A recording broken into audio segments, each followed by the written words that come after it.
بسم اللہ الرحمن الرحیم۔ دیکھیے اللہ تعالیٰ قرآن میں ارشاد فرماتے ہیں کہ الرحمن یعنی اللہ کا ایک نام ہے الرحمن، یعنی اللہ الرحمن کسی جاننے والے سے پوچھو وہ کیا چیز ہے، یعنی مالک فرماتا ہے کہ ناقدروں کو کیا پتا کہ اللہ کیا چیز ہے۔ پوری کائنات کا اکیلا مالک ہے، پوری کائنات کو اس نے بنایا ہے بغیر کسی کے مشورے کے، بغیر کسی کے مدد کے۔ اب دیکھیں اوپر آسمان نظر آ رہا ہے بغیر کسی ستون کے، کوئی ستون نہیں ہے، لیکن اللہ تعالیٰ نے اتنی بڑی چھت کھڑی کر دی۔ حالانکہ ہم جانتے ہیں کہ چھوٹی سی چھت کھڑی کرنے کے لیے لازمی ستون ڈالنا پڑتا ہے، لیکن اللہ کی طاقتوں کا اندازہ لگاؤ۔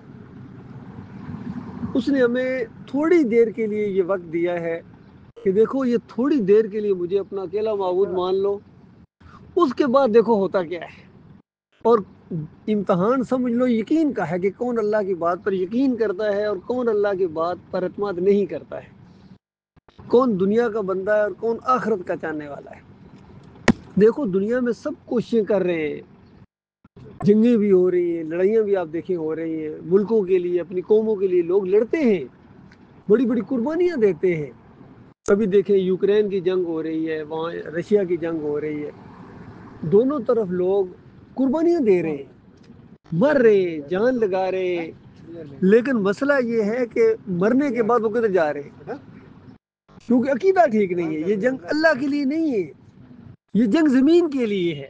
یوکرین کی جنگ ہوگی، رشیا کی جنگ ہوگی، یہ زمین کی جنگ ہے، آپس میں قوموں کی جنگ ہے، اور اللہ تعالیٰ چاہتا ہے کہ تم میرے لیے جنگ کرو، یعنی جنگ کرو تو میرے لیے کرو۔ اگر جنگ ہی کرنی ہے، دل کرتا ہے جنگ کرنے کا ہے، تو مالک فرماتا ہے میرے لیے کرو نا۔ تم زمینوں کے لیے جنگیں کر رہے ہو تو مرنے کے بعد آگ میں جاؤ گے، تم میرے لیے اگر جنگ کرو۔ انبیاء نے جنگیں کی ہیں، یقین کیجیے کتنے انبیاء نے جنگیں کی ہیں، ان کے ماننے والوں نے جنگیں کی ہیں، لیکن وہ جنگ اللہ کے لیے تھی کہ اللہ اکیلا ہے، یا یہ بابا اور کاکا بھی بیچ میں شامل ہے، صرف اللہ کو پکارنا ہے یا کسی اور کو بھی پکارنا ہے۔ جیسے جنگ بدر ہوئی، جنگ احد ہوئی، کیا وجہ تھی؟ رشتہ دار لڑ رہے ہیں، اندازہ لگائیے، ایک بھائی ایک طرف ہے، دوسرا بھائی دوسری طرف ہے، ایک طرف چچا ہے، دوسری طرف بھتیجا ہے، ایک طرف ماموں ہے، دوسری طرف بانجا ہے، ایک طرف باپ ہے، دوسری طرف بیٹا ہے، جنگ شروع ہو گئی، تلواریں نکل آئی۔ وجہ کیا ہے؟ اللہ۔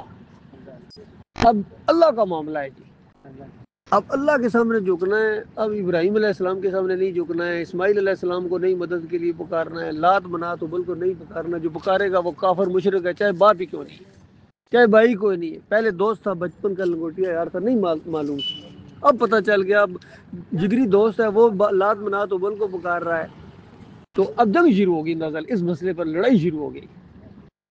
تو یہ لڑائی اللہ تعالیٰ کو بہت ہی زیادہ مطلوب ہے۔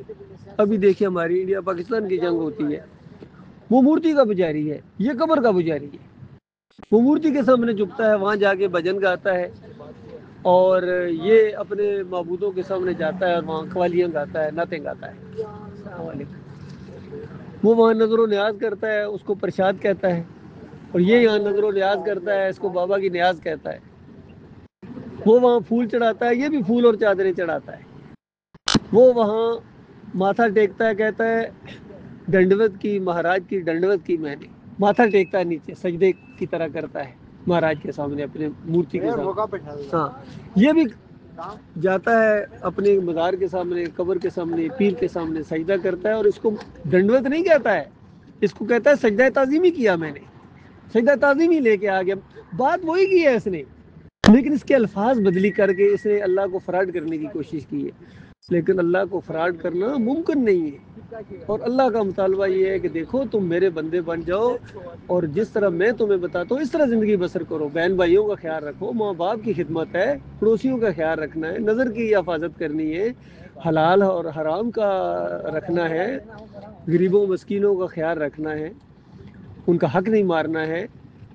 تو یہ ساری اچھی چیزیں جتنی ہیں، دیکھیے یہ اللہ تعالیٰ نے انسانوں کو حکم دیا، ہمارے فائدے کے لیے دیے، اس میں اللہ کا تو فائدہ نہیں ہے، ہمارا فائدہ ہے اس میں۔ پھر بھی انسان اپنے فائدے کی باتیں بھی نہ مانے۔ آج جتنی دنیا میں لڑائی جھگڑے نفرتیں یہ ہو رہی ہیں، یہ ایمان کے اندر شرک کی ملاوٹ کی وجہ سے، انہوں نے اللہ کو خالص مانا نہیں ہے، اصل میں یہ مسئلہ ہوا ہے۔ آج ہمارے بڑے بڑے علماء ہیں، بڑے بڑے، کوئی بریلوی بن گیا، کوئی دیوبندی بن گیا، سب کے عقیدوں کے اندر خرابی ہے۔ کوئی کہتے ہیں نبی علیہ السلام یہاں سے سنتے ہیں، کوئی کہتا ہے یا علی مدد، کوئی کہتا ہے یا رسول مدد، کوئی یا غوث مدد کی پکارے لگا رہا ہے۔ سب اسی ایک لائن میں چل پڑے۔ کوئی کہتا ہے یہاں سے سنتے ہیں، کوئی کہتا ہے نہیں قبر پر جا کے پکارو تو سنتے ہیں۔ صرف یہاں اور وہاں کا فرق ہے، سننے کے سب قائل ہیں۔ پھر نیازیں دیکھیں، کوئی چوریاں بانٹتا ہے، کوئی مزاروں پر دودھ چڑھاتا ہے، کوئی صابن چڑھاتا ہے، کوئی جناب دیگیں چڑھاتا ہے، کوئی 11ویں کی دیگ دے رہا ہے، کوئی 12ویں کر رہا ہے، پھر بے حقے فلاں، بے حرمتے فلاں، اس طرح کی وہ جو ہے نا واسطے وسیلے دیتے ہیں اللہ تعالیٰ کو۔ تو یہ دین خالص نہیں ہے۔ جب تک دین خالص نہیں ہوگا کوئی رحمت اللہ کی دنیا میں نہیں آئے گی۔ اور بالفرض دنیا میں اللہ نے آپ کو عیش بھی کرا دی، نہ پکڑا اللہ تعالیٰ نے، آپ کے اسی طرح کی عقیدے چلتے رہے۔ کتنے بڑے بڑے لوگ ہیں، بڑے بڑے محلوں میں رہتے ہیں، بڑے بڑے ویلاز میں رہتے ہیں، فلیٹ میں رہتے ہیں، بڑی بڑی کوٹھیوں اور حویلیوں میں رہتے ہیں، بڑی بڑی لمبی کاریں ہیں۔ تو مالک فرماتا ہے لمبی کاریں نہیں دیکھنی ہے، ان کا انجام بھی دیکھنا ان کے ساتھ ہونے کے والا ہے۔ یہ معاملہ ہے میرے بھائیو۔ آج اگر جھونپڑی میں رہتے ہو یا مزدوری کرتے ہو، ایمان کو اگر خالص کر لو گے، یقین کرو مرنے کے بعد وہ عیش اللہ تعالیٰ کرائے گا، وہ بادشاہی اللہ تعالیٰ آپ کو دے گا جو دنیا کے بڑے بڑے بادشاہوں نے نہیں دیکھی ہوگی۔ اور اگر دنیا کے بادشاہ اس بات کو نہیں مانیں گے، آج چاہے ٹرمپ ہے، چاہے پیوٹن ہے، چاہے فلاں ہے، چاہے یہ اس بات کو نہیں مانتے، چاہے ہمارے اپنے لیڈر ہیں جتنے بھی ہیں، یہ شرک کے رسیا بنے ہوئے ہیں، تو یہ مرنے کے بعد آگ کے اندر چلے جائیں گے، یقین کرو۔ کوئی ان کو بچانے والا نہیں ہے، چاہے بڑے بڑے علماء ہوں، دین کو بیچتے ہیں، نماز پڑھانے کے پیسے لیتے ہیں، اذان دینے کے پیسے لیتے ہیں، اللہ کے لیے نہیں کرتے ہیں، پیسوں کے لیے کرتے ہیں۔ لہٰذا ان کو پہچانو میرے بھائی۔